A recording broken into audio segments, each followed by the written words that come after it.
మీ నాయకుడు బయటకు వస్తుంటే ప్రాణాలు పోతున్నాయి కదా. ఏం చేస్తారు అవి? పాదచారులు కానీ వాహనదారులు కానీ నేషనల్ హైవే మీద గంటల కొద్ది ట్రాఫిక్ స్తంభింపజేసి హాస్పిటల్కి ఎవడు వెళ్తున్నాడు, అనారోగ్యం పాలు ఎవడున్నాడు? ఎక్కడైనా పోలీసుల యొక్క నిబంధనలు పాటించారా మీరు? పోలీసుల మీద ఎగబడుతున్నారు,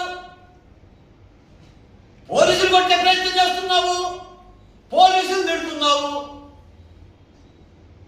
ఆయన అంబటి రాంబాబు అంతే, నువ్వు అంతే. ఈ మధ్య మరో ఆయన కనిపించడం నా కొడాలి నాని గారు, ఆయన కాస్త ఇనాక్టివ్ అయినట్టున్నాడు. ఇలా దేవుడి మీద నిందలేసి, రాముడి మీద నిందలేసి, సీతమ్మవారి మీద నిందలేసి, రాముడి తల నరికితే ఏమవుతుందంట, సీతమ్మవారి విగ్రహం పోతే ఏమవుతుందంట, చిట్టెలుకలు కొరికిని తేనెటీగలో ధ్వంసం చేసింది, రథం కాలితే కొత్త రథం దొరుకోవచ్చు కదా అనే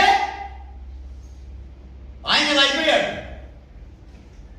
అనారోగ్యం పాలై ఆ దేవుడిని